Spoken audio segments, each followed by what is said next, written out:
All right, let's talk Gundog training. Today we're going to cut through all the marketing hype and get right to the point. We're building the essential toolkit, focusing only on what you actually need to get started and see real results, based on what the pros are using.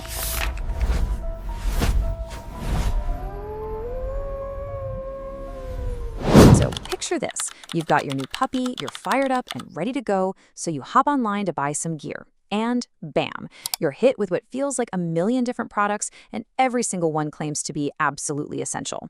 For a new owner, it can be really overwhelming. You know, the online stores just throw this avalanche of stuff at you. There are remote bird launchers that, fling pigeons into the air, super complex GPS tracking collars, and even special harnesses just for running your dog alongside an ATV. It just doesn't stop. And it keeps coming. Suddenly, you're sitting there wondering, wait, does my dog need a camo neoprene vest? What about an insulated water bowl? The options are endless, and honestly, it's so easy to feel like you're behind before you've even started. But here's a much-needed reality check from trainer Charlie Thorburn. I love this quote. He says, the goal isn't to buy the most stuff, it's to master the fundamentals. Having a garage full of gear doesn't train a dog, and that's going to be our mantra today. Less is more. So here's our game plan to get from total chaos to total clarity. We've seen the crazy world of gear. Now, we're going to focus on the core tools for control. Then, we'll talk about the next step, retrieval. After that, how to simulate the hunt. And we'll finish up with a quick note on e-collars. Okay, first things first. We have to start with the absolute foundation, and that is control.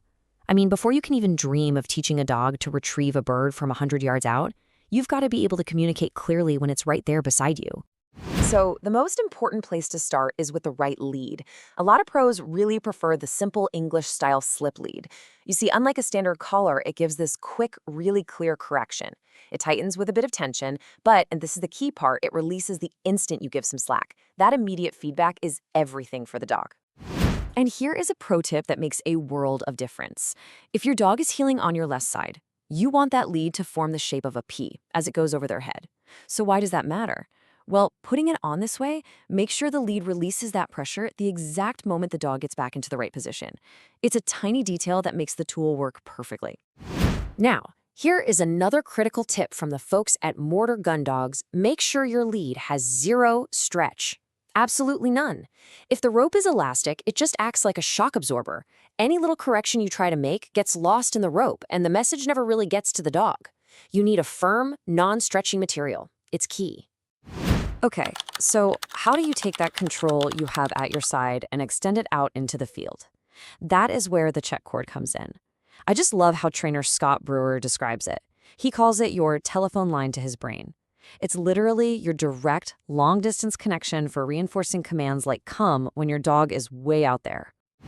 But, and this is a big but, using one comes with some safety rules you just can't ignore. First, always wear gloves. A rope moving at high speed can give you a really nasty burn.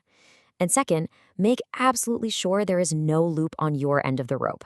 A loop can easily snag on a branch, and that could seriously injure your dog. You want it to just slip freely through whatever's out there. Okay, with control dialed in, we can move on to the really fun part, retrieving. This is all about teaching your dog the job it was literally bred to do, and that starts with having the right tools. So, what should you be throwing? Well, you've got a couple of options here. Some trainers, they swear by starting with just a plain old tennis ball. It's cheap, it's easy to find. I mean, one expert even met a field trial champion whose dog was trained almost entirely on tennis balls. But other trainers prefer a real training dummy right from the start because they don't roll and bounce all over the place, which can make it easier for a puppy to learn. But here's what's really important to remember. The object you're throwing is way less important than what it's teaching.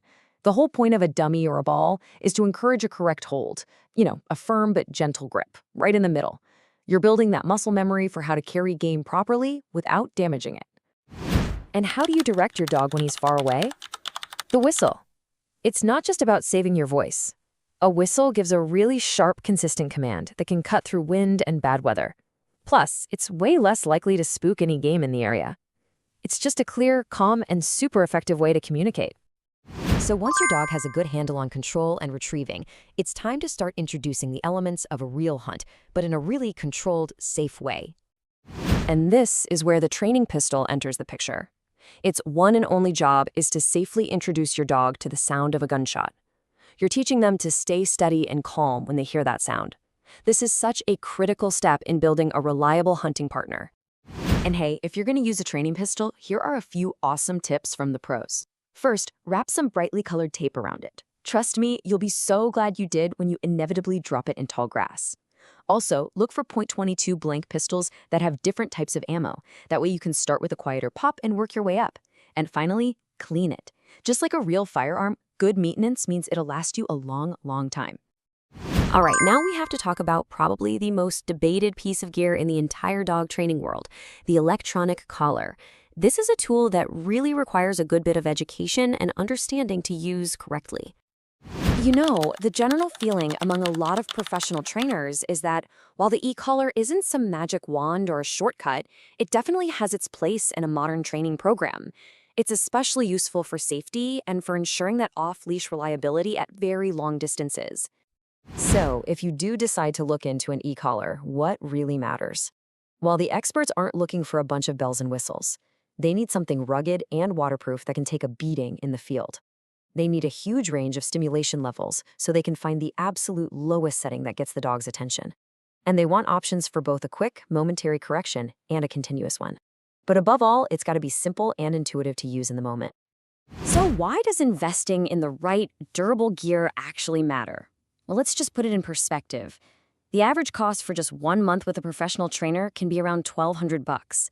So buying quality tools that are built to last isn't really an expense. It's an investment in your own ability to train your dog effectively. So let's boil it all down. This is it. This is your essential starter kit. A good quality slip lead, a reliable 25-foot check cord, a good whistle, and a few dummies or tennis balls. That's really it. With just these few things, you have everything you need to train a Flushing dog to a really high standard. It is the less is more philosophy in action. Because in the end, you can have every single gadget on the market. But the experts are clear. The most important tools you have aren't in your gear bag. Training a great gun dog takes patience, it takes consistency, and it takes a clear plan. The gear, it just helps you communicate. The real work, that comes from you.